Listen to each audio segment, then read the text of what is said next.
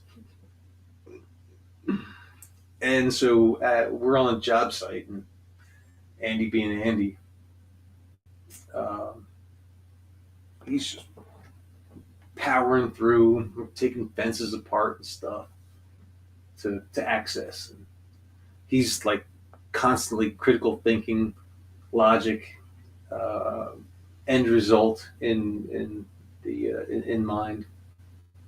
And so I find the Shrek doll, and so since I had already been calling him Ogre, but he never responded to Ogre. Like, hey, like I was always Andy before that, but I was like, off site, hanging out, behind the scenes, smoking a cigarette. It's like, Ogre. he's, he's so intimate. When you're off site, intimate and just very thoughtful, very respectful, and off of a job site, we're all home safe, right? So we're all in a safe place. You get philosophical, and you know, on the booty farm, there's moments when like I said, nobody else knows you're there except for whoever you're actually interacting with in any given moment, and you forget about it afterwards. But he never forgot me, and I never forgot him. So, know, she had squishy parts. She's got really nice squishy parts. After a long night of debauchery, best I can say it, I sprained my ankle, and I went on quest and had a little quest, and there's the gun safety. It wasn't like you're not in like certified range or something like that. Gun safety was not on the top of our minds. It was fun, having fun, and a box of ammunition go like that, 20 minutes. I had a little 6-shooter, little 38. It was bad rifling, and so I'm at the target, like, and it's hitting the water. And I'm like, all right, I'm gonna raise up a little bit, hit the water. He stands up behind me, and he's got his, and I'm like, I don't even see him. I just know he's sitting in his lawn chair back there, and we're all armed, so it's not like we're concerned about we're not going to hurt each other. So when he starts firing off round after round from behind my shoulder while I'm still going like this, and he's going ping, ping, ping, ping, ping, ping. Son of a bitch. Well, I didn't even turn around. Didn't even think twice about it. I was just here ringing in my ear, bing, bing, bing, bing, and seeing the target go boom, boom, boom, bing, bing, boom, bing, bing, boom. There was one time I was like uh, trying to sight in one of mine, and there's like a patch of grass or something, and I'm still hitting. I'm like, oh, that can't be this bad. And it wasn't me because it was the rifling because I had eventually had to get rid of that one for other reasons. And when the armor looked at it and he's like, "How much do you want for it?" And I was like, "I want $1,000,000 for it." He's like, "No, realistically." I was like, "I know, I don't know. I just need to get rid of it." He's like, $50. Okay. Because he explained it all to me. It's going to take me $400 to make this $1,000 gun, right? Like I get it. I just need to get rid of it. I need to have some sort of receipt that I got rid of it. And but yeah, it was actually the rifling that was wrong with it. But so I was affirmed later. But he gets up behind me again. Not. I think it was this was yeah. This was the first time he got up behind me where I'm trying to sight it in. Up, he's got this big pew pew, and he's like, blah, blah, blah, blah, blah, and it's like you see the grass just start to explode. I saw it. Oh, of course, I felt embarrassed for my little pea shooter. My ears rang for a while after that. But that was Andy. Uh, biggest heart, biggest man, and he was a part of our crew. We would go out and handle it, and never a complaint. I don't ever remember ever hearing a complaint, and I saw him as a role model, and that's that's just who he was. And he didn't even if I ever said to him, "Hey, I see you as a role model," he'd be like, "Man, fuck off," or something like that. Not but he would be intimate. He'd be like, "Yeah."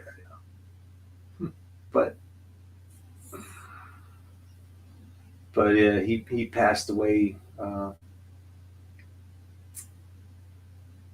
I'm still trying to process. And so this is me talking out loud, trying to process it. But I guess his heart just gave out. It was so big, you know, and just another loss. And so when you meet somebody, it's because people come and go, they die. I've had with the crew that I have. Um,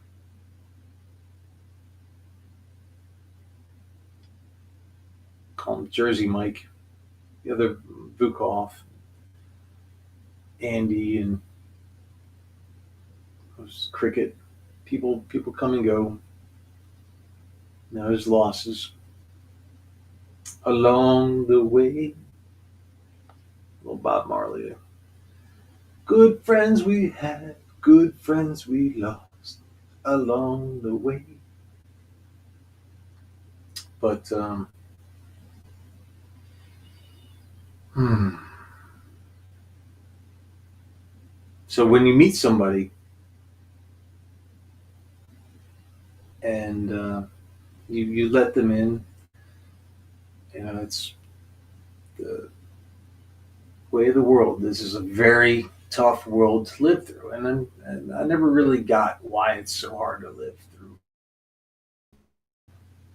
youth into old age in this world, but it just is. And every now and then you just relearn that lesson. It's a very difficult, rough life. It's a very rough world. I don't think this world, um, if you're on the same planet Earth that I know and I walk around on, it's it's a really hard, harsh environment to grow up. And I was very competitive growing up. I was like, oh, I wanted to be better for this, better for that. But Andy never had that. I want to be better than. He never had that. I want to be better than. He just wanted to be himself. And so I'm fixing his motorcycle for him. The kickstand. That's where all this my went to. And it's in the middle of this field where this transpired. And so a motorcycle without a kickstand and nothing else around it needs to be supported. So uh, I don't even remember what he called me. I would call him Shrek. He answered to Shrek. Shrek, I'll bring this over. And it wasn't like you know, he knew I was calling him when I said Shrek. He knew exactly who I was talking to. Uh, Voicing towards it's just intuition. He was intuitive. He was very empath. Uh, you know, uh, very large esque, but it was there was no ego. He didn't have an ego. That's what I looked up to. I do have somebody else who I know that they've been struggling with ego, and I know other people struggle with ego, and other people I do look up to, and that sort of thing. But he was in a class of his own, so he called to me in the booty farm while I'm just on my uh, hunt for buried treasure in my own soul. he presented he presented to me uh, a thing which I had no idea how to deal with. This motorcycle is a kickstand. You just put the kickstand down. I never had seen a kickstand go towards the front of a motorcycle before.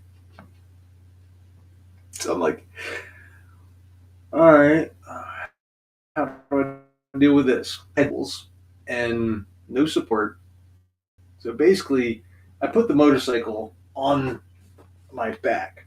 So the whole thing is resting on me, right? I, I think I'm not even going to guess how much it weighed, but it had to have been more than 500, possibly 1,000 pounds, resting on me. And the only other there was 3 points of contact. There was two tires, me, and the ground, my butt, and I got this thing resting on me, and I'm like, big puzzle. How do I fix this? I'm doing my Sherlock. How do I fix this? Got no tools, and I'm moving the thing. It's got like a little bit of wiggle. How do I fix this?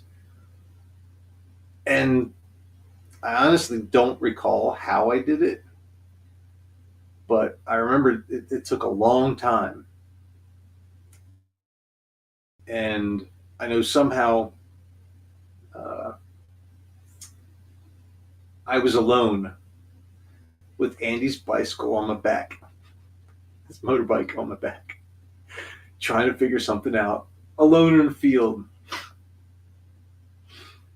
trying to find the booty, trying to find my booty. It took a long time. Motorcycle on my back, like a little. How does this all work? And nobody else there. At some point, I do recall somebody came back with some sort of tool, and I can't recall exactly how I did it, but I loosened it just enough to, because you got like, so the thing goes like this, and it has to flip over something, and it's not supposed to go past there, but it went past there, and I loosened it just enough to get it to there, and then back to resting, and then once it was resting, I do recall sort of getting everything tightened back up. I mean, like solid tightened back up. And then once it got solid, tightened back up, flip the kickstand up, put it back down, flip it up, put it back down. I sat there for like, I wanted to make sure I didn't do anything wrong. Checked all the appropriate things to make sure that it was correct that what I did. Still with the whole thing on my back. Nobody. Somebody just came back, gave me some tools, and took off again.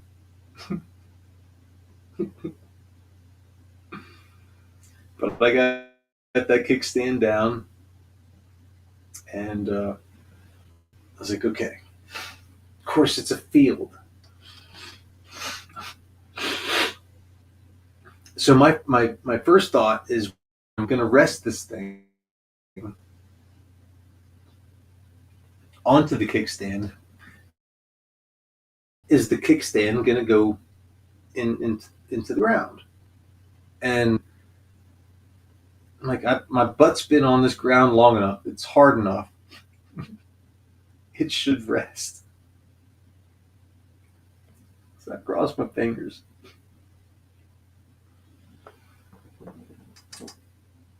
Put it down again. Got up. And there it rested. Captain America's bike.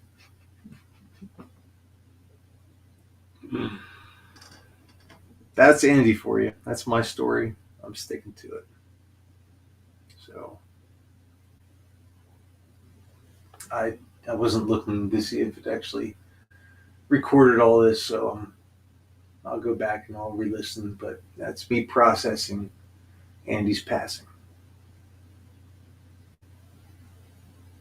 So yeah, I would not expect he would want flowers or anything like that on his grave. That's not my expectation of what I think he would expect. But I think he would expect me to tell a story, because I did. We were not intimate, but I tell a story, right? So I hope I met your expectation, Andy. Shrek, the big ogre. Thank you, thank you. No, so leave it there.